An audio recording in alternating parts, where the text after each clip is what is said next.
talk about McBrayer. Damn it. So, all right. So, Bill, I know a lot of you. I know a lot of. Well, we know your story. Sure. And we got to know you through some bourbon festivals and some mutual friends. If you would explain to people as far as, let's just start from the beginning because I think it all came from your namesake. Am I right? Yeah. Okay. So let people know there. So it's almost, I think, 14 years ago now. My daughter was in junior in high school, and she was thinking about trying to go to a small college and try to play volleyball. And I was looking at somebody told me to check out Center College down in Danville, in Kentucky, and I really liked it. She didn't want anything to do with it. But I was telling my dad about it. And he's like, "Well, you know, the McBrayers gave some away at school." I'm like, "Well, who are you talking about?" He said it was the McBrayer and the whiskey business. And so I'm looking for the McBrayer scholarship. If there's a scholarship, my kid's definitely applying. Yes, yes. And so there wasn't one. And so I started Googling McBrayer whiskey. And when I was a kid growing up, I knew there was a brand called Old McBrayer. And it was actually bottled here in the late 70s, early 80s in Cincinnati. Okay. Papa Paddock Road at the old Jim Beam plant there. Yeah. Okay, yeah. And so, he would give it, he was a sales guy, and he'd give it to his customers at Christmas time. And next time they see him, he say, "Bill, thanks for the gift, but this is really bad." Yeah. They said, we don't want this anymore. And so I just thought Old McBrayer was rot gut nasty whiskey. And so when I Googled McBrayer whiskey, I found this blog post written by Jack Sullivan on prepro.com. And if you're a history guy about bourbon, that's a fantastic website. Mm-hmm. And it was W.H. McBrayer, the judge of good whiskey. And I read this article and how he had established a distillery in the 1840s, put Kentucky bourbon on the international map when he won the gold medal in Vienna, Austria, and in 1873, and the centennial in 1876. And his brand Cedar Brook was one of the most famous brands in the world. And I was like, wait a minute, what is this? Yeah, right. And just got obsessed with it. So I don't think I worked for 6 weeks. I was just on Google, started doing all this research, and we have these family historians. I got into our history books of the McBrayers and literally just got obsessed with it. Started tracing the brands and found out that when National Distillers sold to Jim Beam in the 80s, Jim Beam let our trademarks expire. And so there was the Old McBrayer brand and there was the Cedar Brook brand. And so I said, I'm going to try to register the old brands. Right, right. So that's kind of how I got started down this path. And it hasn't really stopped since. No. So I know that, I guess one of the things that interests me, the most is just the tie-ins to the other legendary bourbons that we all know today. Mm-hmm. And that's part of why we're doing a super chat tonight, is tying that into E.H. Taylor. Why don't you talk about that as far as how that became, sure, and how that's all tied into the McBrayer family name? So the McBrayers are from Lawrenceburg, Kentucky. So okay. You have Wild Turkey, you have Four Roses. Back in the day, you had Bond and Lillard, you had W.B. Saffel, you had T.B. Rippey. McBrayer influenced all of them. And so Bond and Lillard, when they first started, they made yeast and they would sell it to McBrayer for his distillery. T.B. Rippey was his master distiller. He helped him buy his first distillery in the 1860s. Okay. He helped him buy it. T.B. Rippey bought him out. That long history takes you to Wild Turkey. So that's now Wild Turkey. W.B. Saffel, which is a brand that's also owned by Campari, mm-hmm. right? He was McBrayer's master distiller for 25 years. And he helped him build his first distillery in the late 1880s or so. And so man, you cannot make this stuff so up. I had that. So then his cousin was John McBrayer. And then John McBrayer was also into the distillery business. Okay. And then he had started some small ones, the J.H. McBrayer distillery. He went over to New Market, Kentucky, and bought a distillery in the 1870s, and he called it the Old McBrayer distillery. So there was two McBrayers. There was W.H. McBrayer, who was the most famous. Then there was John McBrayer, he was like in and out of many distilleries in his life. Okay. Right. And so he later sold that distillery to W.H. McBrayer. So he had the Cedar Brook distillery and the Old McBrayer distillery. Okay. Then he later sold it to his distributor, W.W. Johnson. Okay. Who then later sold it to E.H. Taylor. And so E.H. Taylor actually owned the Old McBrayer brand for a while. And the bottle of our Old McBrayer, that was that label was actually made when E.H. Taylor owned it, and it was made at the old Castle and Key, what is now the Castle and Key Distillery down in Frankfurt. So you guys now have ties with even that resurrected facility they have down there. We do, and they actually talk about it when you're on the tours. And so, so then McBrayer, he had all these brands were part of the McBrayer family at one time, and so I went to register the brands. Yes. So I maybe talk about our trademarks. Yeah, Getting trademarks is not easy. And so found an attorney, and we tried to trademark Old McBrayer, and I tried to trademark Cedarbrook. Well, Cedarbrook got denied because there's a wine called Cedarbrook. So when you have beer, you have liquor, or you have wine, the names are all similar. So you can't say Old McBrayer beer or Wild Turkey beer. Yeah. Right. Yeah. They it's called the same. So that got denied. But on all his bottles, it said W.H. McBrayer's Cedarbrook. And the brand started as the W.H. McBrayer Distillery. So I said, well, let's register that. Yes. This product. Later on, after many attorney bills, I was able to trademark W.H. McBrayer's Cedarbrook Bourbon, excluding wine. And I was able to resurrect that brand. But the whole premise was you wanted to keep the family name. I just wanted to own the family labels. Correct. I didn't really know I wanted to make bourbon. And so Old McBrayer actually got contested. So this attorney says, well, somebody's contesting the Old McBrayer label. And I'm like, who's that? And they said it was the Scotch Whisky Association. I said, well, what do you mean? They said, well, if you put their argument was if you put McBrayer whiskey on a bottle, you would mislead the public it came from Scotland because McBrayer is a Scottish name. I said, well, you tell them to pound it. And they said, well, Mr. McBrayer, you would probably win, but it would probably cost you $25,000 to defend it. And at the time, I just wanted to own the labels. Right. So I was like, all right. So they said we could settle it. So we had to make sure it was called bourbon or made in the United States on the bottle. So I was like, okay, fine. So we had Old McBrayer and we got W.H. McBrayer originally. So then about 6 months later, the attorney sends me another bill. I'm like, well, what's that for? And they said, well, did you put your trademarks to use? And I'm like, no. What do you mean? They said, well, you have to use a trademark. You can't just own a trademark without using it. I'm like, oh, can I put McBrayer bourbon on a shirt? Right, sure. He said, well, no, you said you're making bourbon with theirs. I'm like, oh, all right. Well, how long do you have to do that? She says, well, you got about 5 years or so. We can extend it every 6 months. You have to write me another check and we can extend it. Goodness gracious. And I was like, all right. So then I said, well, honey, I guess I'm going to get in the bourbon business. Right.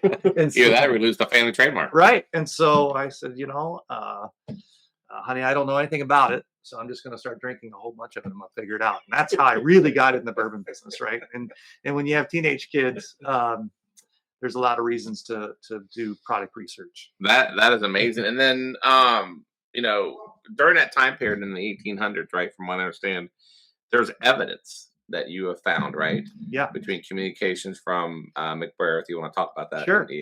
So what's really awesome is that the McBrayer family, we've been studying our genealogy here for generations. Mm-hmm. So we had research for over 100 years in this country of just the McBrayer family name. Mm-hmm. And so there was one of the historian guys was in Michigan.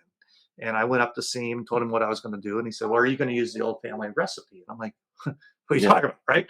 And they said, well, we have this recipe, but they didn't really tell me where it came from. They just said they knew this number. And so I'm like, oh, okay.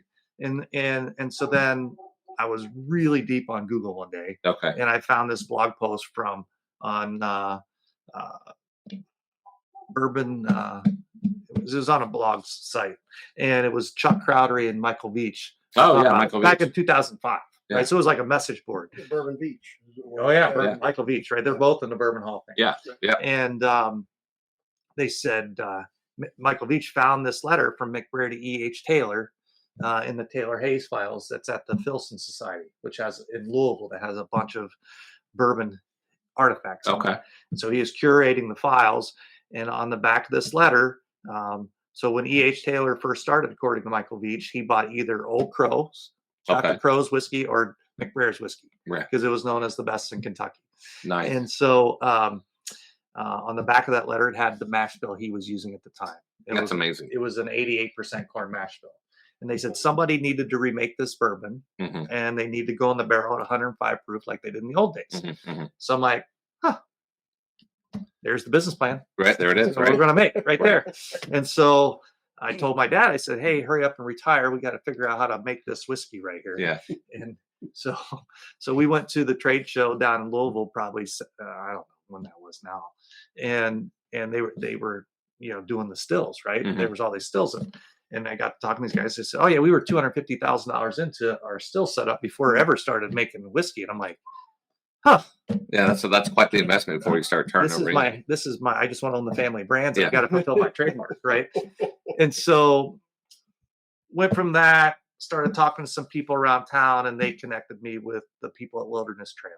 Mhm. And so Pat and Shane, I took that letter to those guys, and I said, hey, can you make this? I said, well, sure, we can make it.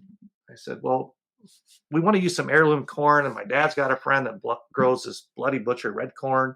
Okay. And they said, do you think that would taste any good? They said, well, yeah, a guy at Woodhat uses Bloody Butcher corn. And that was back in 2018. And Bloody Butcher corn, you've got to be careful with it. You do. Yes. You can really do a bad job. We don't really tell people until after they try it, especially in Kentucky. Yeah. I'm just saying. Yeah. And so, so they said, yeah, it tastes good. I said, well, great. Can you just make me one barrel so I can fulfill my trademarks? They said, well, no, we can't do that. We got to do more than that. And Yeah. so they had their 18-inch column still. They said, we'll do you one run. We know who McBrayer is. Mhm. This is kind of a big deal. And so we got 10 barrels that first year. And so 2018, I had 10 barrels laid down with this mash bill. Nice. So I called the attorney. I said, hey, we made some whiskey. They said, so am I good? They said, well, have you sold any? I said, what do you mean? You got to sell it?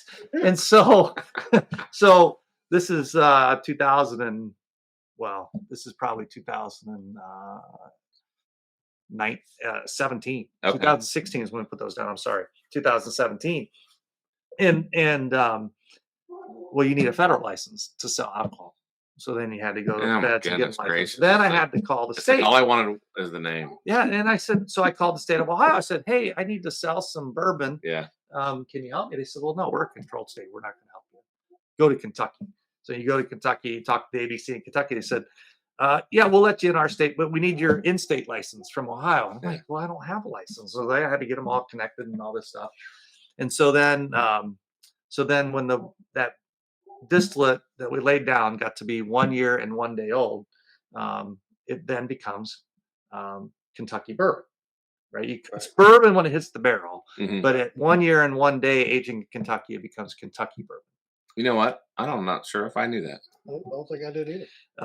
Little history lesson for you all at home. 1 year and 1 day, it becomes Kentucky bourbon. So then we were putting this in the bottle, little 375 milliliter bottles, had some really like generic stickers made with our logo on it. And Dad and I, we were trying it, we're drinking it. And we're like, gosh, I think it tastes pretty good for a 1 year old bourbon. Yeah. And we were down there, and there was a gentleman that was I won't say his name. He was a retired master distiller from Woodford. Okay. And he came by. He was a great guy. And I said, you want to try it? And he took a sip of it, and he looked at us real funny and said, what'd you do to this? We said, well, nothing, man. We're taking out that barrel and put it in this bottle. And he said, guys, I got to tell you, this is some of the best 1 year old bourbon I've ever had. I'm like, wow. Coming from him, right? Right. Right. And so I'm like, okay. So then, I said, well, we got to put more barrels down. So then we put 12. We got 12 barrels the next year. Okay. And then I'm like, okay, this is kind of cool. Let's get real aggressive. And then we put 24 barrels down the following year. And so, Lord. And then we got a farmer to be growing the corn for us in Kentucky, and then 30 something barrels the next year. And then I'm like, this is kind of cool. I'd like to figure out how to do this maybe someday when I retire. And then we got 80 barrels, and before you know it, then it was 300 barrels. And my wife kept looking at me like, what are you doing? Yeah. And so anyway, that letter prompted us to make this bourbon. And then that's what became W.H. McBrayer. Okay. Right. So the judge specifically, right? And of course, this is what we're celebrating this weekend, May 10th.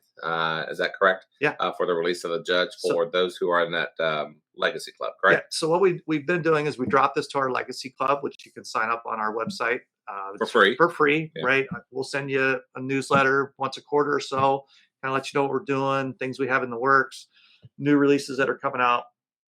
And then we can have it shipped to about 40 states. And then we also do a pickup here in Covington at Revival. Okay. And so everybody gets the first chance to get it. We will distribute some of it eventually in Kentucky, and a few restaurants and bars in Ohio if we have any left. So the mash bill, I know, and for whatever reason, I didn't have it handy when I did the video, and I apologize. If you want to tell people at home, what exactly is the mash bill of the judge? yeah, so this is an 88% corn mash bill, 6% rye, 6% barley, and which is an unusual mash bill for a Kentucky bourbon. Yeah. Okay. It's more of a Tennessee whiskey type of bourbon. Mm-hmm. And so if you actually go to our website and you go to the blog, I have a story there. It's the letter behind the mash bill. And Your guys' website, I might add, Hmm. it's like a history book. well, that was about 10 years of research before we put that I mean, website together. My goodness, that is quite that is quite the book you got there. So the 88% corn, is it that Bloody Butcher corn? Yeah. Or- okay. And so, my everyday job, I'm in the loading dock and door business. And, that business, I started out of my condo as a sales guy almost over 29 years ago now. And this thing became more of a passion project, right? Mhm. This business. And the purpose of starting this business really was to figure out how to retell W.H. McBrayer's story, because I thought it was just such a wonderful lost story. Oh, yeah. One of the most historical figures in Kentucky bourbon. And the goal was to get him in the Bourbon Hall of Fame. And that was really the whole reason I started this business. And it is interesting when you start a business with purpose versus about trying to make a living and Right. pay your bills. It's such a different experience. Mhm. It's just a lot of fun. And It's like you said, it's more fun because you're actually enjoying what you're doing, Mm-hmm. and it's something different, and it's not a grind every day. yeah, and William Harrison McBrayer, he was a beloved figure in Anderson County, Lawrenceburg, Kentucky. He was the first judge in Anderson County. Mhm. He later became a state senator. Mhm. He had the merchant store there in Lawrenceburg, and if you can imagine the 1800s, there was maybe 2 buildings in downtown Lawrenceburg, right? Yeah. He raised cattle Mhm. as well, and then towards the end of his life, he put the rail line through Anderson County, which was a big deal, getting the rail line through there. And so he was very philanthropic, devout Presbyterian.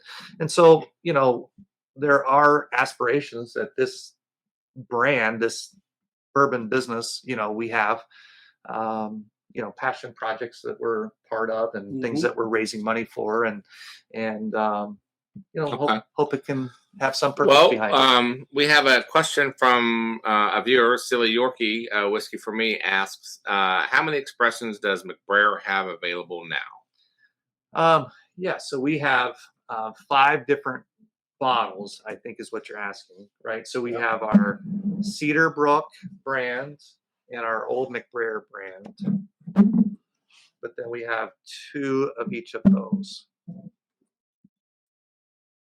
Let me take this off the screen here. There you go. Yeah, so we have the Old McBrayer brand. We have a bottled and bond brand, label, and which is fun because this label, that is a replica of a label that we had in our family around 1910. This gentleman, he was a drywaller working on a bank in Utah, and he took this drywall down and found this old empty bottle of Old McBrayer, and he sent me the bottle, and it was this exact label with this saying on it. And I'm like, well, that'd be an awesome way to resurrect the brand.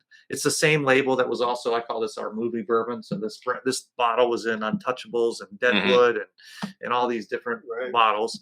And then the blue label we did as a single barrel. So big single barrel strength. Yeah, I like that a lot, by the way.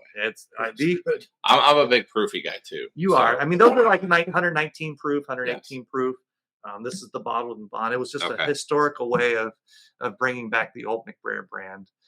And then Cedar Brook is our other label. So we have 100 proof Cedar Brook is what they used to do for Cedar Brook. And then we also did a barrel strength of that one, which has been really good as well. So, now, isn't there some portion of the sales of Cedarbrook go to the restoration of the bridge? yes. Yeah. So, I guess I can get into that story next. Oh, yeah. Right? Yeah, you can't. Yeah, we do. Yeah, go ahead and do that. You want to do that one? Yeah, we'll jump all over. Well, we'll jump everywhere because there's a few other questions in here too. Okay. But go ahead. So we started with W.H. McBrayer. We got the old McBrayer trademark. We got that one secured, right, with those two things. We got these launched. Then I was able to get Cedarbrook and got that. So that was really quite a few years of work, right? And getting the website launched and the brands out there. So then, to be in the Kentucky bourbon space, to sell direct to consumer, that's really the goal, right? Because, when I sell this to a retailer, the retailer and the distributor is taking 55% of the retail price of this product. And that's an interesting thing. I didn't even know that, as far as when you see a bottle on the shelf, it's like how much of that is consumed by everybody else but you. Well, so think about this $100 bottle. I generally get $45, and that's in a $20 box. Jeez, okay. So there's not. That's a thin margin. That's something. I mean, I think I want to be a distributor. Yeah, right. And so, so anyway, I was looking for some property, and then, this story is a little bit longer. The long story short is, I had the chance to see the old Cedarbrook distillery site in Lawrenceburg. And this family was able to take me out there that owns the property. They've owned it for 25 years now. Okay. Wonderful people. Okay. Took us up on a hillside. They think McBrayer's built a home there in the 1700s. They were one of the first families to settle in Kentucky. Wow. Right. And then took us down Cedarbrook Creek, where the spring is. The spring has never gone dry ever. Right. And in the side of the bank, you could see where the old pump house foundations were. And just down the way was the foundations of the old distillery. There was like an old wall and some other stuff. And so had a great time with Danny and his wife, Les, and it was just awesome history. And he called me the very next day. The attached farm that used to be part of the distillery went for sale. He told me to come down and check it out. And so on this piece of property was the rail line that McBrayer put through there. And the city had already funded it to be a Rails to Trails project. And so the first phase was being done that year, and it stops at the Cedarbrook Bridge that looks down over the Cedarbrook distillery site. And then if you go over that bridge, you end at Wild Turkey site. And so man, you struck gold with that. I was like, I called my wife. I said, honey, I think this is the property I need to do for my hobby. And nice hobby. And she said, well, that sounds really neat. You need to do that. I said, well, it's 130 acres. And she said, well, you better figure that out. So yeah, there are a few people in here asking about that land that they know about it, as far as which you actually tied in right on cue as far as how you got that land. If you could elaborate on that, as far as, so where are we at with that? What can you tell at this point? Yeah. What can you tell us at this point? Well, so I worked with an architect. We were able to put together a master dream site plan of what I'd like to do with that property, at least, get it started. But, the goal is to have a building that I can have some type of still in it, maybe just even a 50-gallon still. To be a distiller in Kentucky, you have to make 600 gallons of something. It can be vodka, it could be gin, or it could be bourbon. It doesn't have to be that to sell bourbon. Interesting. No, I didn't know that. And so, and I'd like to also start doing some of our own bottling at some point. Right. And then, I also want to age our barrels, right? I'd like to have our own brick house. So, there's a lot of people that have been trying to be in the bourbon business. Right. Yeah. But really, as we can talk about when we blended our barrels together, right? All the barrels are different, right? Distillate is one thing, but the type of barrel you put it in, where it's out in the rick house, makes a difference. Well, when you contract distill, it's very hard to control those things, right? And so if I can get I can get the best barrel, right, and then I get to manage where it goes in the rick house, and I can baby it, nurse it, Yeah, right? could you imagine what that would be? Well, that wouldn't it be that Yeah. that will allow us to control some things, right? Right. That's going to make our bourbons different than maybe somebody else's that might even have the same distillate, right?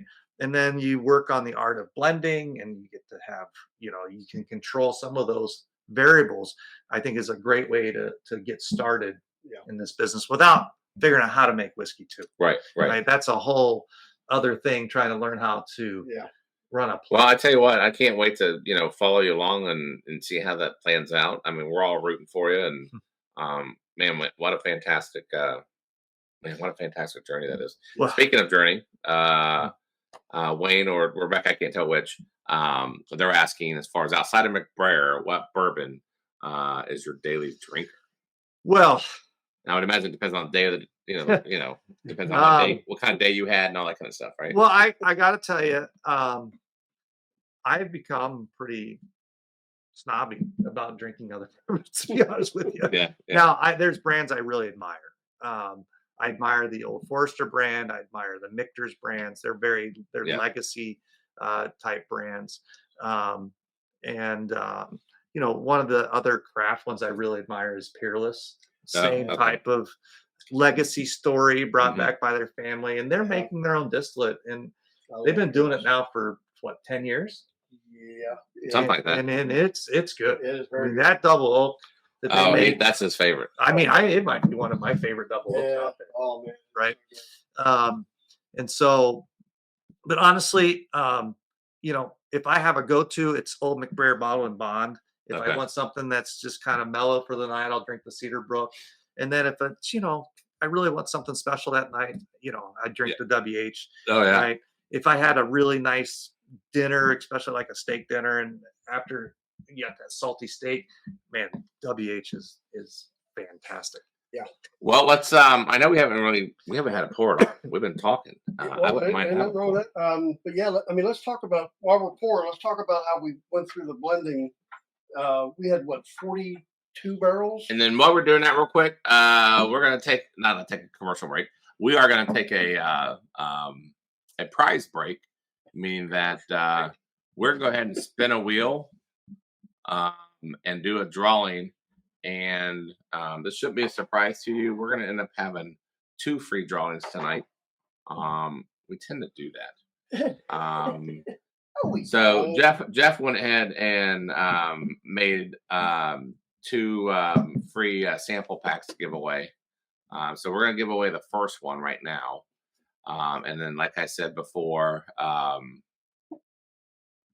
this will be the McBrayer lineup as far as when it comes to Cedar Brook and also Old McBrayer. Let me get this game started. Now you have to be here in chat in order to win.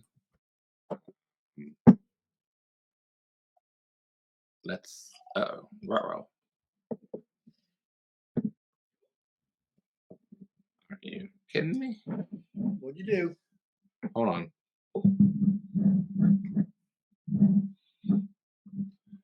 Hashtag McBrayer. I think there's only one entry. What? So you didn't start it, and now we're. Oh. So those who are in chat right now, this is another Bourbon Ballz moment for you all. Y'all need to do hashtag McBrayer again. So if you would, hurry up and do it, and we'll do the thing. I'm sorry. Yeah, for some odd reason. I'm not sure what happened. We're on TikTok. Yeah, do it again. Sorry. Let's go boating.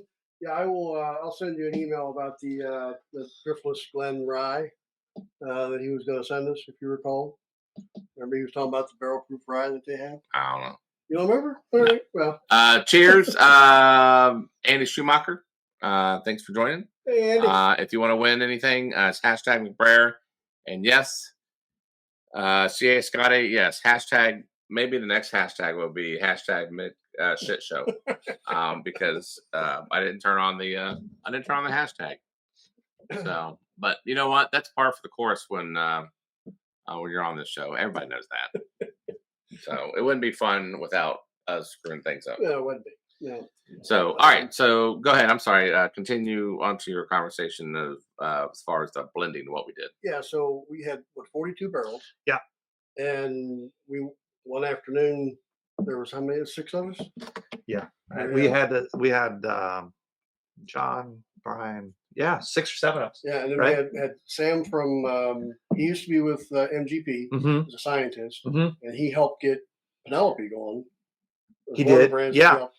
So And so y'all go well, ahead. that was the first time I brought in somebody from the outside to help maybe profile the barrels. Right. Right. So we had some science behind batch 5 here, and it helped because when I blend, I just drink a bunch, right? And I keep trying them, and I try them and try them, Right. and my liver said I probably need to get some help. I can only imagine what that evening was like when you're doing it just by yourself on batch 4. Batch 4 just came together. I was like, I know, but you did it by yourself. oh yeah, I did them all most. Well, I've had other help, and then I don't really listen to anybody, and I just do it. Well, it's your company. You do what you want, right? Well, dad helps too, Okay. and so. But this was going to be a little bit bigger, right? 15 barrels, and I mean, I was bourbon of the year. I had to follow it up, You had to, right? No pressure. I mean, I was like, Yeah. So, but it was great, and it's one of the second time, we've had some guys. I had some guys help me do the Cedar Brook, and that was good. And I really like the white label Cedar Brook. Yeah. And but blending is such an art, right? So we have the science behind it, right? So our friend Sam, right? He profiled all these barrels, and then we came up with like 30 barrels that he rated as 5s or 4s, right, and some 3s. But it was like, and so then there were some 2s and some 1s, but mostly they were all pretty good. And so we started by taking all the 5s and put them together, and we took the second batch of 15 or whatever it was and put them together, and we both tried them, and they were okay, but they weren't as good as batch 4. And so then we took half of each and we put them together, and it was like, okay, that was good. And then we started like playing around with it, right? Then we started saying, well, what do we like? We want more of the caramel, and we like some of that. The allspice and some of those different things. And then we got to the point where somebody was like, I just want a little bit longer finish. And, Right. I remember us saying that. Right. We all was like, okay, it's getting some good profile. Like it's really starting to go from the front to the back to the mouth, right? We're starting to hit it in the back of the throat a little bit. And then we found some different ones, and we tried some really high proof ones, and we didn't like it. Right. Yeah. And so then we went even higher than this 106. And we backed it down. And then it was like, all right, it's pretty good. I won't forget this. Charlie was like, I don't want to say it, but I think I like it as good or better than batch 4. And I swear you were cheating on your girlfriend. it was. I felt bad. I was like, he feels bad. He really likes it, Yeah. And so I was like, all right, we might be onto something here. And so we kind of played around a little bit more. Yeah. And then we were starting to get a bit of fatigue. I mean, we've been at it, it's a couple of hours. 3 hours. Yeah, we started drinking. And so in the middle of the afternoon, mind you. it's a tough job, isn't it? Yes. And so, but we had a lot of fun, and that is really what I have found that's really amazing. It's the art of blending is what makes bourbon great. And it makes you admire those other brands, how they can be so consistent, because all the barrels are different. Yeah, that's what you're saying as far with the Rick House and all that kind of stuff. And hopefully that will change in the future. Stan Sabeck, real quick, has a question. McBrayer and Wild Turkey going to be neighbors. I think you clear that up. Yeah. So when that walking trail, right? It's about a mile and maybe a half or so. You'll be able to start at the future McBrayer Distillery someday if all the planets and stars align. Yeah. Right. And well, you got the land. I do, but it's still not cheap. No, okay. Well, no, I get it. And so then and then you could walk, and you'd be able to walk over to Wild Turkey. Yeah. Right. And hopefully along that trail, there will be some historical markers talking about the different things and how they're connected. Right. Man, I eat that stuff up. I love that stuff.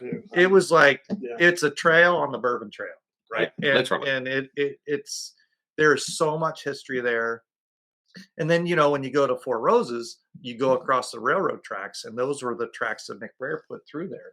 And so that was known as the McBrayer crossing. And so when you go over those tracks, you look to the left, it says McBrayer, the sign is still there. Oh, wow. And then where Four Roses is today, that was McBrayer, Kentucky, named after the judge. And so if you look at some old postcards, Oh, really? when it was the old Prentice Distillery, it'll say McBrayer, Kentucky on it.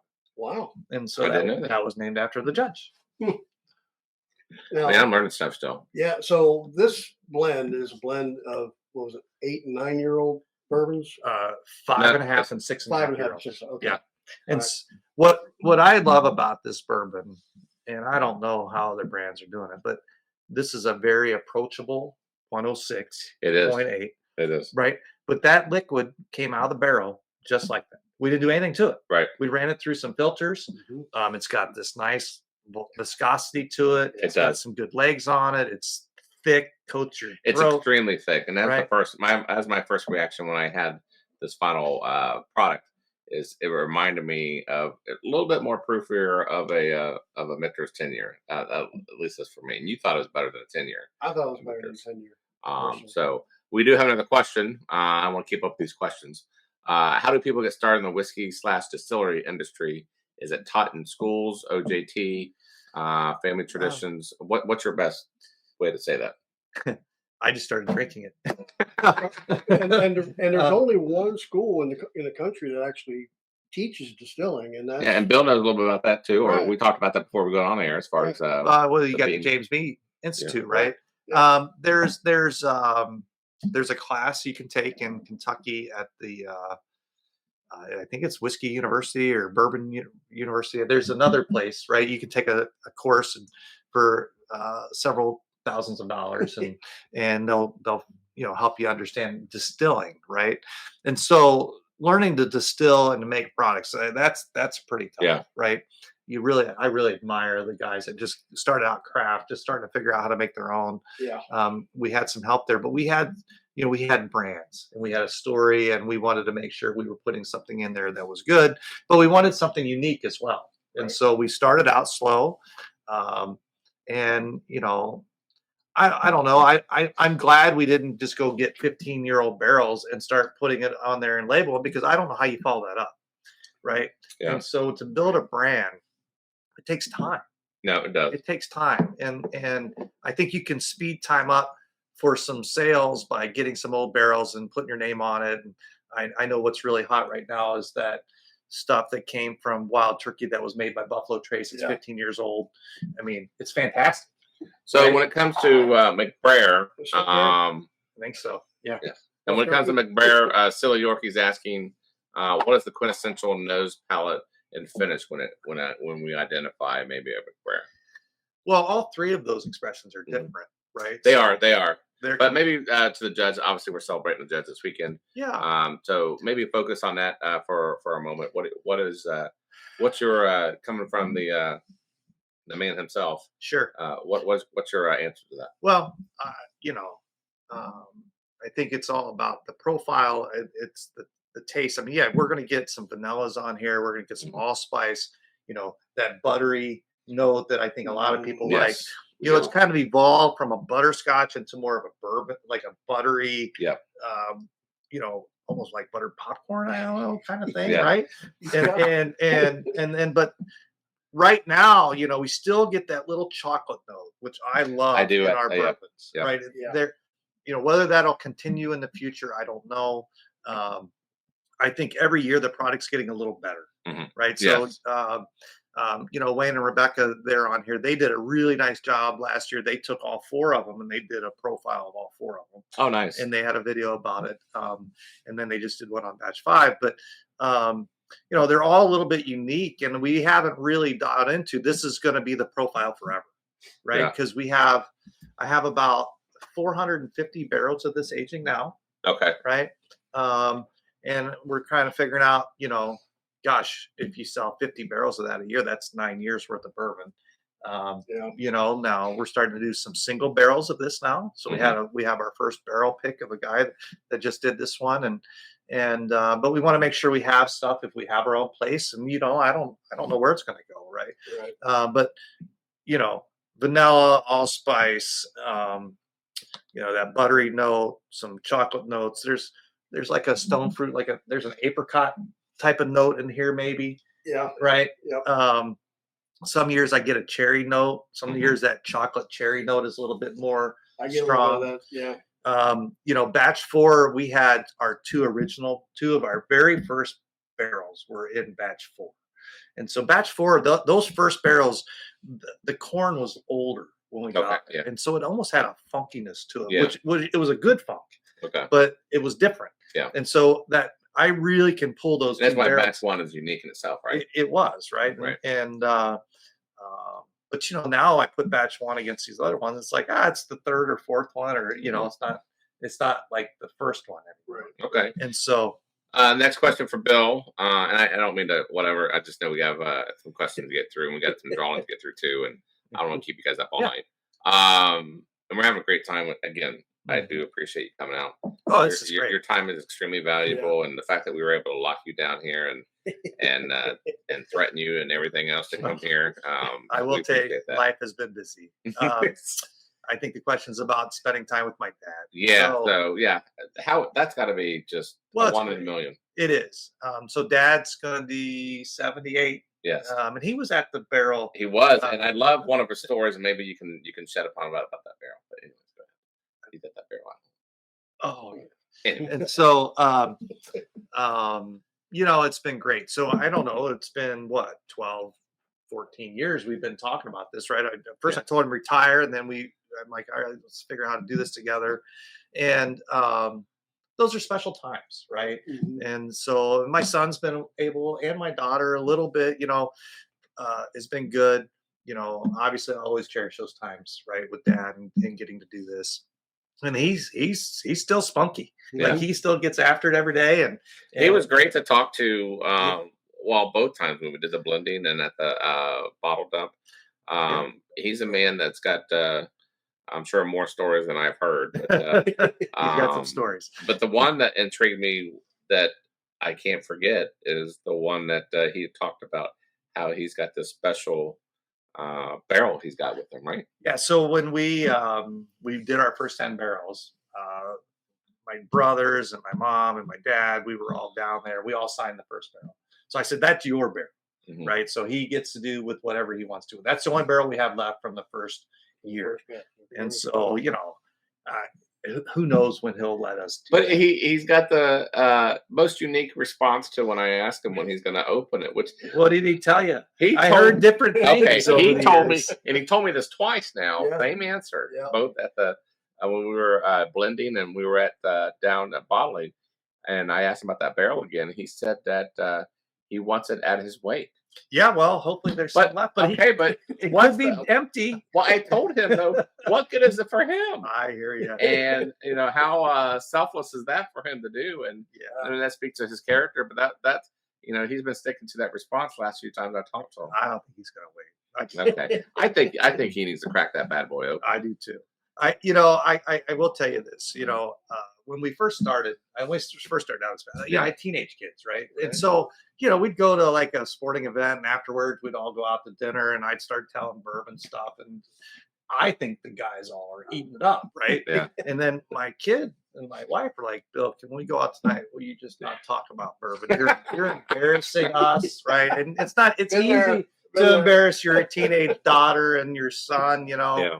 And so what's really cool though is that now my daughter's 28, my son is almost 25, and now it's cool, right? Yeah. And what they got to see was some silly idea sitting in my chair, right? Drinking bourbon, we're going to rebring, and now it's real. Now it's still real. Small, right? We're getting going, and I think the lesson is that you just keep working at things a little bit every day, and eventually you'll get there, right? If you just keep plugging along, right? And I hope that's a lesson that they got to learn from. You basically connect the dots, yeah, as you go through your life, and you look behind you, and you realize how it all connects once you kind of observe everything. Yeah. Right here. Do you prefer column still or pot still?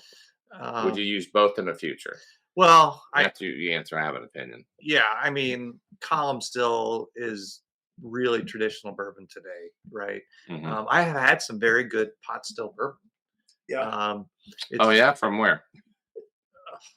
Well, the reason why I say it, I don't mean it that way. Well, I do mean it that way because I've had some. Well, I will tell you, the very first stuff I got from Wilderness Trail was made on their pot still. Oh, really? Yeah, their first releases were all on their pot still. Okay. And it was good. Like, you can make good pot still bourbon. Boone County is pot still. What's that other brand Interesting. that's smaller down in Kentucky? He's got a weeded one. He's doing a really nice job, and he has a pot still. But you know, the goal would be to have a column still. Everything we have is made on a column still now. Yeah. So, Okay. you know, a pot still would be great to learn how to maybe make some stuff and play around with bourbon. Right. I think if you're going to be in the space, it's column still is the ideal way to go if you can afford it. Right. And, you know, it also has to deal with whether if it's a copper or if it's stainless. Mm-hmm. So that gives you a whole different lineup of stuff. There are so many variables to Yeah. making distillate a certain way, right? And the yeast and the grains and then the column and the plates and all that stuff. I mean, that's just a whole other animal. Yeah. Right. And so we know some people that make some good stuff, and we want to try to partner with them the best we can, but make it unique for us. So there's sourcing barrels, and then there's contract distilling.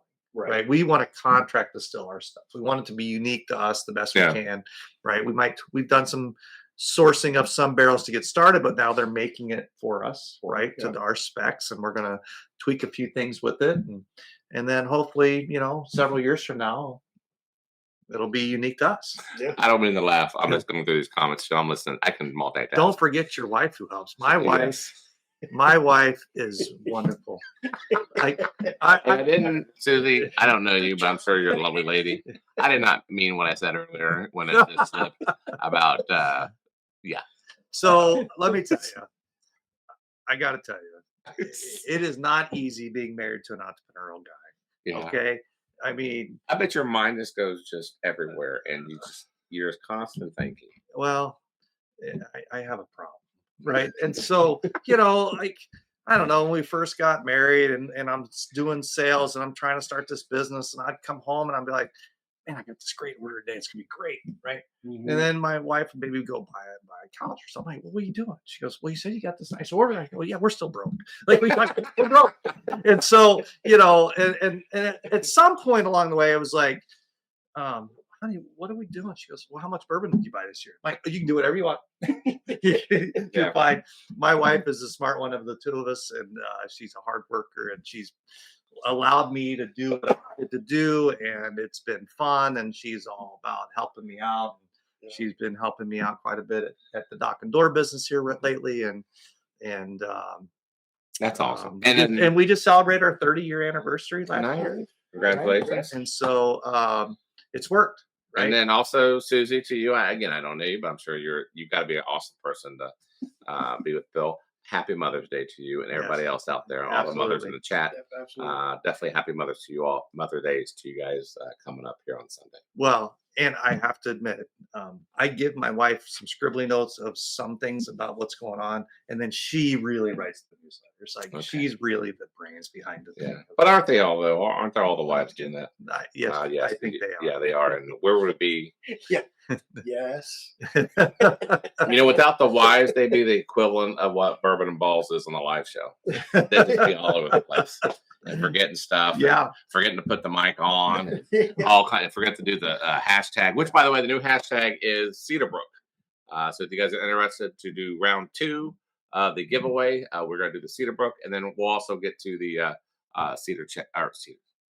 the super chat here. Super chat. So, anyways, again, $5 for a super chat in order to get included into the drawing for the Judge Batch 4, Batch 5, the E.H. Taylor Barrel Proof, and also the E.H. Taylor Single Barrel. If you caught us earlier, you understand the relationship between E.H. Taylor and how important that was to McBrayer. Perhaps you could make the argument that maybe E.H. Taylor wouldn't be where he's at if it wasn't for McBrayer. Right. The one thing you forgot is was it early 1900s? I'm sorry. I get excited. I'm sorry. You're right. Keep going. You're right. Early 1900s. You were in that. I'm not you. You'd be like 130 years old. Oh yeah. You'd be 230 years old. So, anyways, the world contest. Right.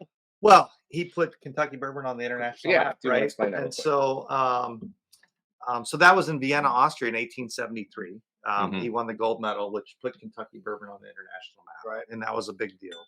And then in 1876, he also won the gold medal at the Centennial here in Philadelphia. And so, when you think about the world trade fairs back then, they lasted for weeks, and people Mhm. from all over the world would come, and horse and buggies and ships and all these things. And so, Kentucky bourbon became popular around the Civil War, right? And so what happened was you had the people from the South and you had people from the North. Yeah. They were in this neutral state.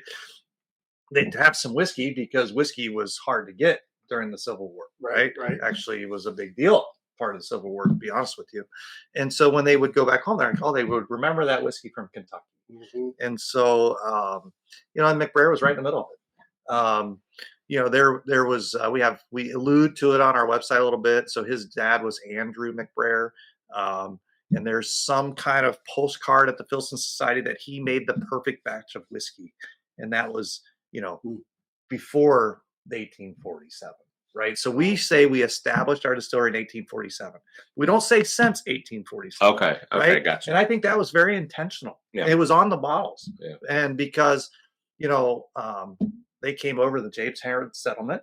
Okay. One of the brothers was a surveyor, who surveyed the Wilderness Trail. Some say before Daniel Boone, actually. Went back, got his dad and his 4 brothers, and they came and they were granted thousands of acres for their service in the Revolutionary War, and then established some of the government around Lawrenceburg. And so and they were Scottish, right? So they probably were making whiskey. Mm-hmm, mm-hmm. And then but they established in 1847 their distillery.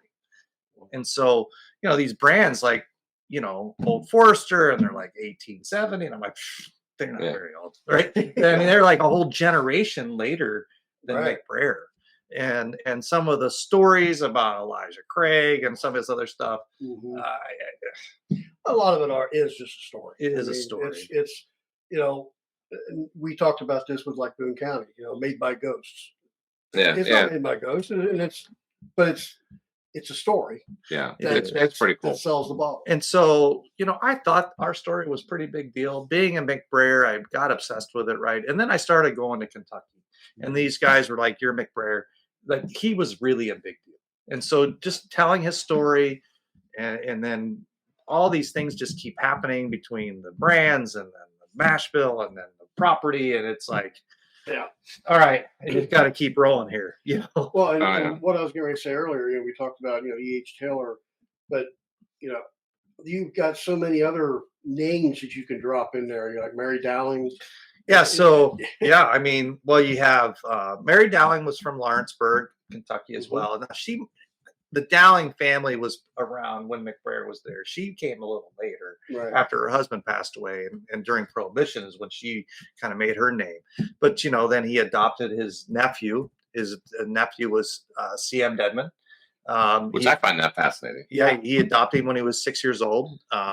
His sister, right, Anne McBrayer. I'm sorry, Anne. Right. She was very influential in his life, in her brother's life. She was older, and when she passed away, her son was orphaned. Her husband was Dr. Dixon Dedman. Their son was C.M. Dedman, and then he gave him the money and land for his distillery for his wedding present. Right, and his brand was Kentucky Owl. And so you Kentucky Owl, you got W.B. Southwell, you got Bond Lillard, you got T.B. Rippey, you got the influence, the brand's influence with E.H. Taylor, right? And all these other things that were going on. It was just like, it's amazing. And it's a story that was not told, right? That needed to be retold. And so, so that's what I'm trying to do. Yeah. Right. Tell the story. Now, oddly enough, didn't Dixon help you? So Dixon, when we did our very first batch, I said, Dixon, I got to put this in a bottle. And I said, well, you told me what to do. And I mean, and the guy is he is awesome, right? He's great. His brand 2XO is great that he's building. you know, he's just been a great resource, right, to kind of bounce things off of. Mhm. He is my cousin, right? We are on the same tree. That's that. I mean, you this know, story is just. Yeah. It needs to be like a but Netflix. but he's like a rock star, right? I mean, Yeah. he's a rock star in the bourbon world, right? And so, you know, if we need some advice, he's always been there and things. I'm really happy for what he's doing and what he's able to do with that brand. Yeah, I hadn't had any of the 2XO stuff until we had that tasting. Oh, 2XO. It's pretty good. Yeah. I ain't gonna lie. I had it with Gandhi at a bar, at his famous bar, that his little dwelling that he had. Yeah. It was good. Really good. Well, I think, you know, one last thing before we talk a little bit more about batch 5, on our single barrel here, it says a favorite of Old Kentucky. Mm-hmm. And so that was on a lot of our old advertisements. And I was able to re-trademark that here just recently. So we are a favorite of Old Kentucky with the Old McBrayer brand. And so we've been building up all of our brand, you know, equity value, brand value, right? We're trying to get some good whiskey in the bottle, right? We're now, you know, starting to distribute a little bit in Kentucky. We're starting to actually get our brand out there a little bit, meeting more folks like you that have never heard of us, right? And it's been great. I know we got people multitasking. Would you care to answer that? Yeah. So for anybody that's here tonight, right? If you special breaking news. If you would like to order a bottle tonight before it drops to the Legacy Club, you go to our website. You can have it picked up or shipped, and the password is next level. Next level, which we got. Glendon, you actually are now enshrined in Bill's thoughts, because you said that was next level, and he has taken and ran with it. So hope you enjoy that, Keith. Yeah. The password is next level. Is that correct? Next level. Yep. All right. I'm going to highlight that in the replace the pin message. Yes, there you go. So anyone's interested, they can go to their website and go ahead and order. And again, the password is next level. Yeah, and we're real excited about this model. Oh my gosh, yes. Right. It's I think it's better than the other 4. And that's a big statement. That is a huge statement. What real quick, I don't mean to bounce everywhere, but I want to answer some of these questions. Oh yeah. Tora, I know you have problems, stuff being shipped to you. I put in there's directions or there's instructions as far as a workaround on Cast 529's Discord. There is a section where it talks about bourbon channels, or go to our Patreon and go to Bourbon and Ballz Patreon. There is a way to do a whole workaround and actually saves you on shipping, and it gets you a signed bottle from Bill himself. So go to our Patreon. There's instructions there as far as how to do kind of a little bit of workaround, especially for those who cannot get it shipped out to you. But visit our Patreon channel to see those instructions. Did you like some more, Charlie? Oh, I don't know why you ask. So hopefully that clears up the password. And I'm sorry, I didn't get to the chat earlier. You're a rock star in the making. Yeah, that's very nice. Thank you. Who said that? Your wife? No, I think that was Rebecca that said. Oh, nice. That was nice. Yeah. You do have my cell number, so reach out to me and we'll figure it out. So anyways, oh, look at that. Whiskey Bill's already ordered 2 bottles. Thank you. Batch 5. Thank you very much. I ordered 2 myself. Well, I ordered more than that, but I'm keeping 2 of them. Yeah. One to bunker, because you gotta have a bunker one. Absolutely. And then one to kind of casually drink, but yet be careful with it, kind of thing. Right. You know, when friends come over, it'll sneak up on you. It will sneak up on you, because it's not like, and we said this even in our video, not to whatever, is that even for like a beginner bourbons that are just getting into it, they can enter and get the judge, and they won't be overblown with the proof. Right. And the unfortunate part that I mentioned in that video is like, the sad part is they're going to think that every bourbon tastes like this, and it doesn't. But nevertheless, it's a great. It's more than just an entry way into bourbon. But what a fantastic job! I have a lot of people that tell me when they have that box on their bar, they get a lot of questions like, Yeah. well, what is that? I mean, it is unique. It's a little bit different box. It tells our story. We have on the inside there, we have a little bit of we talk about a little bit being in the mash bill, and everything is serial numbered, so it's matched up, right? And so, Yeah, we really like it. That's wonderful. Let's do our other spin for the other giveaway, and I'm about half tempted to do another one, but we'll see. Okay. Well, Keith just gave me a great idea for another hashtag. Okay. Hashtag next level. Okay. That's going to be, by the way, Keith, if you're good with it, that'll be your next shirt. Keith is coming up on 3 months on the top tier That's Patreon, and he gets a T-shirt, and it's going to be a hashtag next level. Especially Keith, that'd be great for you because you actually created that coin phrase. Mm-hmm. We'll send that out to you, and we'll have that ready for you by the time we do our meetup. How's that? Adam McBrayer just said he purchased 2 bottles. Well, Yeah. Thank you, Adam. I got to tell you, the McBrayer family around the country have been awesome. Yeah, he said that 1 to drink and 1 for when his son turns 21. Isn't that, Isn't that isn't great? that awesome? It's so awesome. I mean, would you ever have thought that? No, and we've had a lot of McBrayers reach out to us, and they're so thankful that we brought it back, and they've been promoting our brand. What a great, it's just awesome. Yeah. Right. It's just so neat, really. And every time I do a release, I'm like, I hope somebody orders some bourbon this morning. And this thing it's Yeah. beeping, and we get all these orders. And That's it's really exciting. CA Scotty just put in an order just now. Yeah, thank you. So you're gonna enjoy it, guys. Like I said before, and believe me, all right. What else we got to talk about before we get to that? And we'll do the super chat. What do you got? Oh, me? Well, seeing that I don't let you talk. Yeah, you got firsthand view of that. No, I really don't have anything. I mean, I just want to thank you for allowing us to be involved with this batch, because this is phenomenal. Well, it was great. I met you folks at the Frankfurt Bourbon Festival last year for the first time, and you came up and said, "Hey, you're winning some blinds. We'd like your bourbon. Can you talk about it a little bit?" And I'm like, "Sure." And it was I think it was live, right, on your show, and then I don't know, we got connected a month or 2 later. Yeah, we sure did. And then I'm like, "Well, where are you?" And Yeah, you're and like we're right up the street.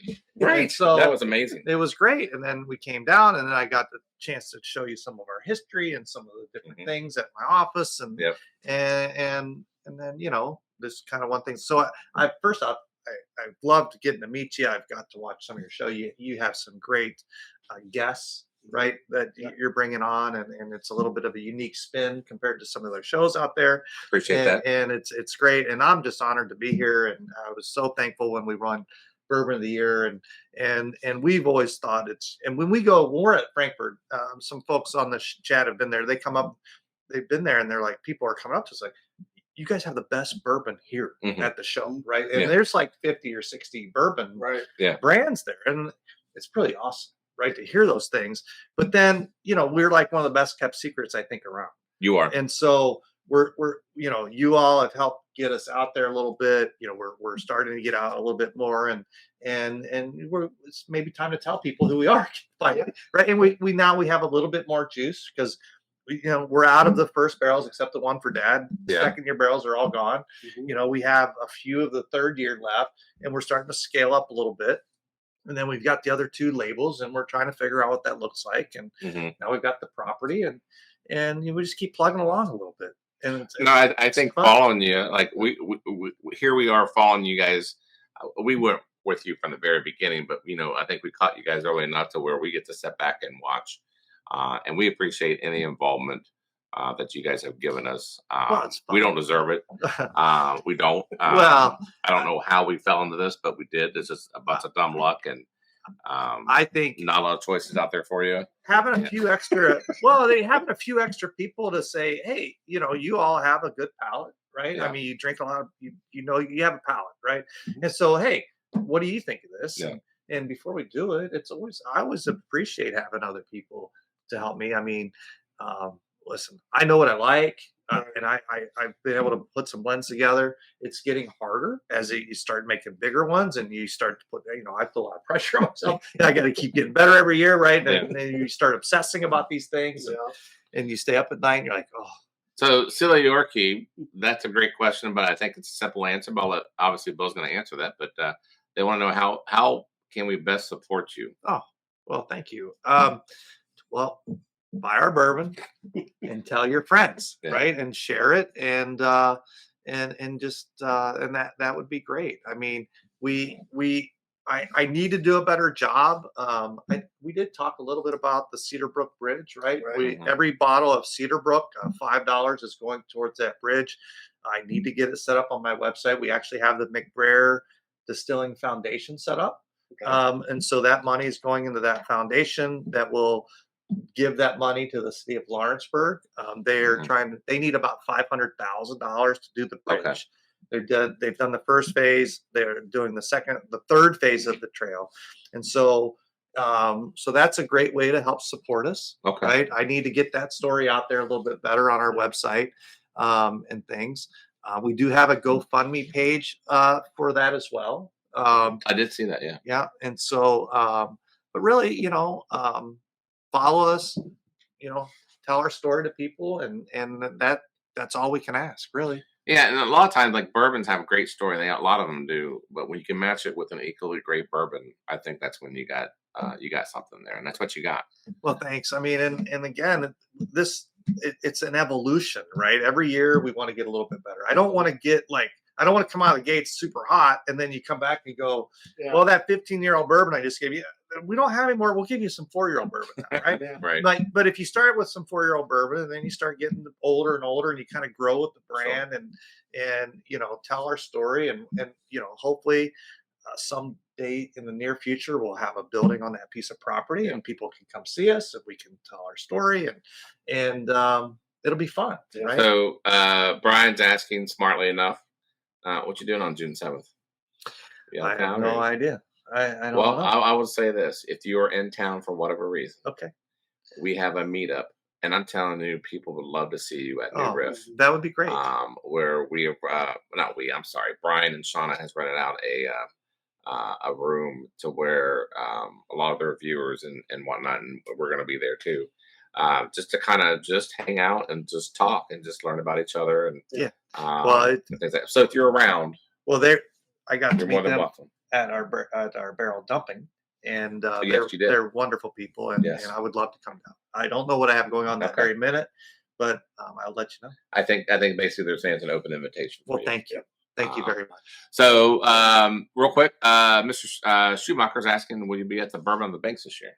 Yes, Frankfurt. We are going to be there again. I hope we're in the same spot. I feel like we got this nice little spot there right at that corner, and Dad will be there, and some other folks hopefully will help us out. Man, come up and say hi to them for sure, and tell them I know CA Scotty's going to be there, and we're going to be there. Yep, we're going to be there. And if you haven't gotten tickets yet, are there still tickets? There are still some tickets available. Okay. We do have a discount code. It is Ballz. Ballz with a Z. 10. 10, right. Yep. I don't know how I remember that. I don't know either. How long there's merch that you sell, correct, as well? Yeah, we have on our website, we have our store. I think somebody's asking for the donation link. Donation link. Yes. We will. Is it on your website? No. I need it. What would people have to look on GoFundMe? They should be able to Cedarbrook Bridge Repair, I think is what it's called. Okay. And so, we have some shirts, and we have our Glencairns, and we have our book. Actually, that book is amazing. Yeah, do you have the book, Karen? I don't have it here with me. He has it at home. You guys, you want to learn more about McBrayer? Get that book. So that was my wife's. Oh, she did. My wife helped. She did. That's an awesome book. And my wife, she's super talented. Yep. Tells the whole story about McBrayer.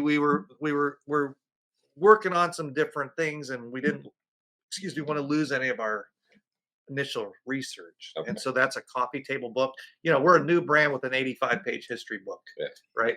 And so, and in the back of the book, he gives the genealogy of where I'm at on the family tree to W.H. McBrayer. I'm Okay. a ninth generation McBrayer. He was a third generation McBrayer. Okay. And my son's the 10th, right? Wow. So that book is out there as well on our website. If you're into coffee table books around your house, it's pretty great. I mean, you're watch Seinfeld. Yes, a coffee table book about coffee table books like that. That was a great Seinfeld. So I love Seinfeld. When you say that, it's the first thing that came to Yeah, mind. absolutely. Whiskey Bill, yes, 2,750 bottles is in this batch. Yeah, so it is limited. Like you guys are already sold out. You guys been sold out of batch 4. Batch 4 is now sold out. Yes. Yeah. So batch 5 is expected to be sold out again, just like batch 4 was. So get them while you can, and that's why I got a bunker. Yeah. Honestly, And, generally we won't do another release until this time next year as well for WH. so if you guys sell if out we later sell on it this year, out then in the we're month, just gonna have to just have to wait. Ugh. I don't know if I like that. Unless we do a barrel. Well, Oh my goodness. we've talked about that. We can do that. So I don't know if you heard of the spillway, and I learned more about the spillway event in the last couple of months from people like Silly Yorkie and Life in the Patio. And it's a Mississippi. I think it's in Mississippi. It's a I'm not southern sure. thing. Yeah. It's a big event. Oh, And okay. she said she would be great to be. You need to Oh. get some ambassadors throughout. I would You know love- what? we need honestly, ambassadors. You talk about. Of course, we're like the ambassador, but honestly, I think that's a good way to kind of grow your business. It is. I just Because I know like with Tom, he's Tom's an with ambassador for Limestone, Limestone Farms, right. and we wouldn't know anything about Limestone Farms if it wasn't for him. Yeah. Well, right now we only distribute in Kentucky, right? I actually have a group out of Arizona. We have a lot of McBrayers out there that have asked about us coming to Arizona.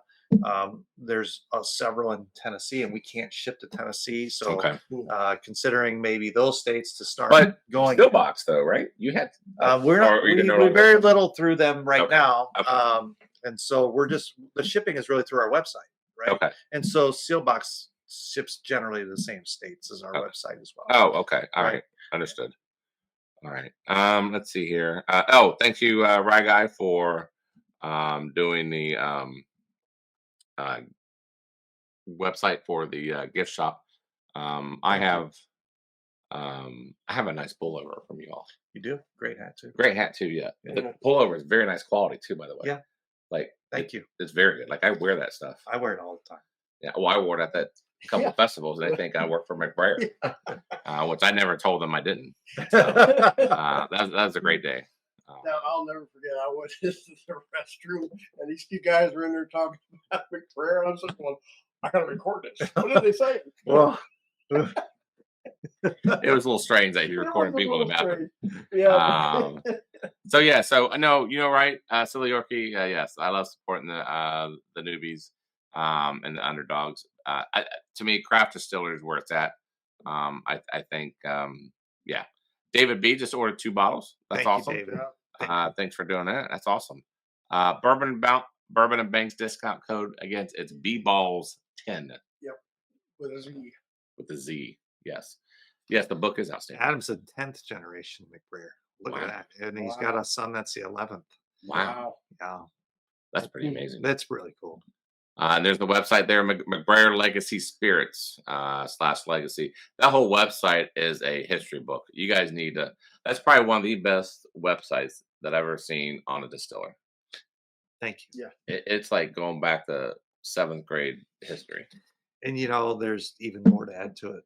Since Well- I built that, we've learned a few more things Oh, and yeah, a I'm couple sure. other things, right?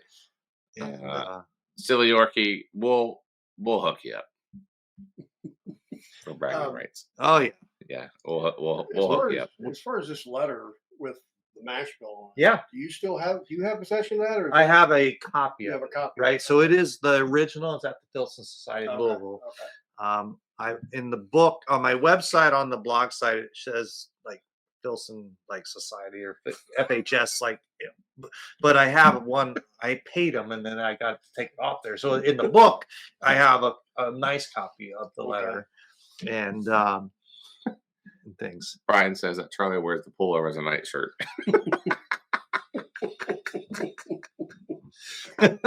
There's nowhere to go with that. Other than, let's just move on. That was pretty good. That's a good one. All right, guys. So before we go, we do have the super chat. Yeah, we're gonna do that right now. Okay, so if you haven't entered yet, for every $5 in the super chat, you'll get the batch 4, batch 5, E.H. Taylor single barrel, and what was the other one? Barrel proof? Yes. Yeah, barrel proof.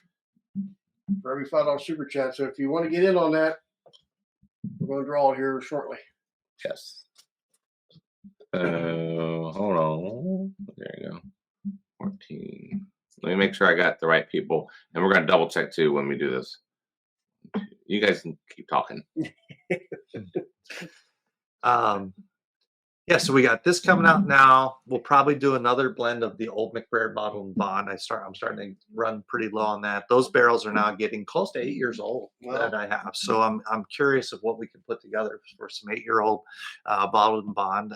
That'll be later this year, and then try to figure out what we're going to do on that piece of property, right? See if we can get that business plan put together.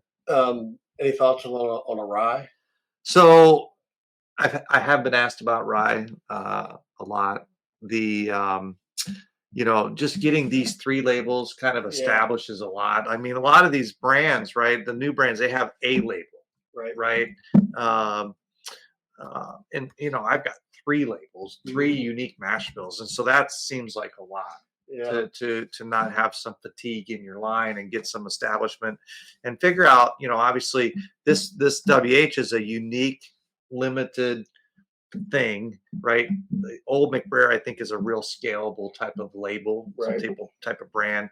And the Cedarbrook is just the special one, right? Like, we're making that a wheated bourbon. I figured if it was good enough for Pappy, it was good enough for Old Fitzgerald. Let's start there, right? But I would really like to see that get to be 10 years old, 12 years old, right?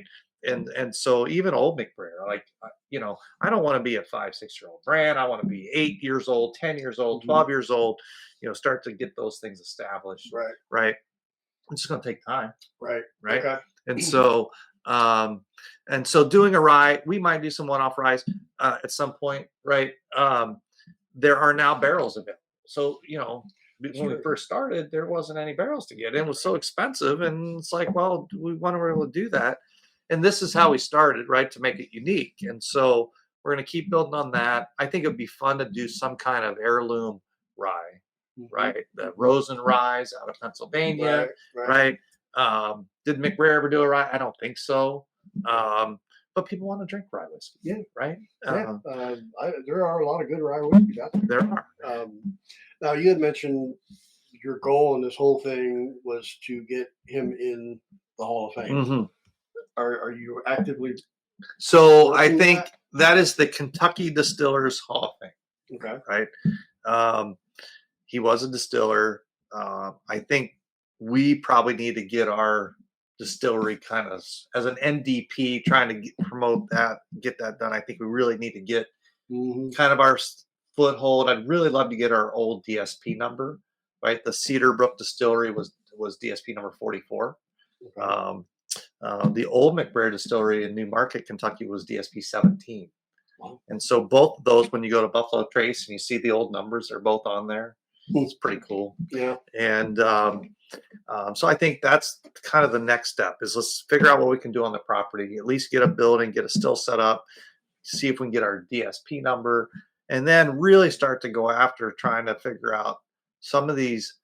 There's not a lot of legacy guys in the Bourbon Hall of Fame. Right. That's weird, right? Yeah. I don't even know if E.H. Taylor's in the Bourbon Hall of Fame. I don't know. That's a good question. I don't think he is. There's not a place to go like. That's one thing I'm surprised about. They don't have a Bourbon Hall of Fame. Like, why not have it in Frankfurt or Bardstown or something like that? So I don't understand that. So here's what I have learned, right? So Bardstown, Kentucky. It's the Bourbon Hall, like the Bourbon capital of the world, right? That's what they claim. Yes. Well, you know who they offered it to first? Who? Lawrenceburg, Kentucky. And they didn't want it. They didn't want it because at the time there was a lot of religious folks running the city. It's a smaller town. They didn't want that to be. This is in the 60s, right? Oh my And goodness. so Wow. Lawrenceburg, Kentucky, Anderson County, that was the heartland of bourbon Okay. in pre-prohibition. Okay. Like the best bourbon was made in Anderson Mhm. County, Kentucky.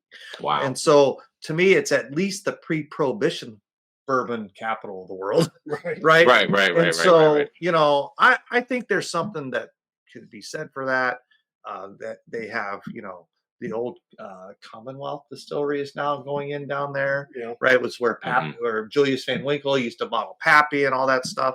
And that actually, that property is next to where J.H. McBrayer had his first distillery. Oh, Right. Mhm. And so there was an attached piece of property. This gentleman was selling his house. He called me. And he said, "Hey, I'm going to sell this." And these guys, they kind of want it, but the McBrayers are here first. Would you like to take? Right? It's like, oh man. Yeah. And he pulled up stuff out of the ground. He said, "This is from the old distillery, like little pieces of artifacts, and you know, from things." And so, you know, I think there's something that needs to be done for all these legacy names. Yeah. That No, I agree. that Yeah. you know, and the real stories, right? Yeah. One of my new favorite authors in bourbon is Drew Hanisch, right? Yes.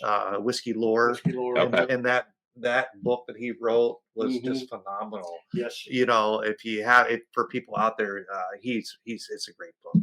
Nice. Yeah. And I actually learned something about the McBrayer brand in that book. Oh wow. And I did I send that to you guys? I might have. No. I've got the book. I've read the book. And so you know, during Prohibition, we didn't make any whiskey for several years. Right. So it was 1929. They first started making whiskey again, Mhm. and they started it at the Owensboro Distillery, Owensboro, Kentucky, like where Like Green Green River River. and all those guys Yeah, are. Green Right? River. So the very first distillate they laid down in 1929 was meant for the old McBrayer label. No kidding. So they went several years without making whiskey, and it was in the Whiskey Lore book. Yeah. Wow. And Right. so How cool is that? it was. I'm like, that's awesome. Oh my right? God, that is awesome. There's I read all the time. I read sometimes 2 and 3 books at a time. Right now, I'm reading The Mother of Bourbon, which is about Yeah, Mary Dowling. Mary Dowling. Yeah. Right. So her house is next to where McBrayer's house used to be. Right. And then you got the T.B. Rippey house across the street.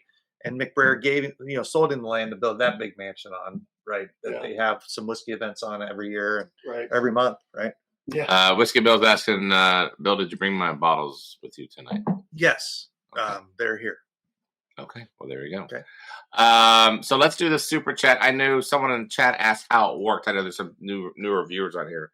There is a Well, real quick, if they ordered before tonight, the bottles are here, correct? Yeah, but Whiskey Bill asked me to bring them by. yeah. Oh, okay. If they're on the super chat, if you're watching through your phone, there's a dollar sign beside the comment. I think that's how that works.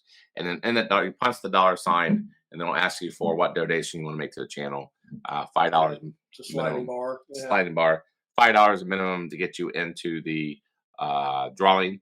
Each $5. So I know that Top Jimmy, Silly Yorkie, Sean Carr, Charles Wright guy, I put in multiple, like $10 in or $20 in. So you just do multiple of 5. So Yeah. we're going to draw that here in a moment. I do want to get that out of the way, and that way we can get you guys to bed. Yeah, Torp, I do still have to read the Bitcoin book.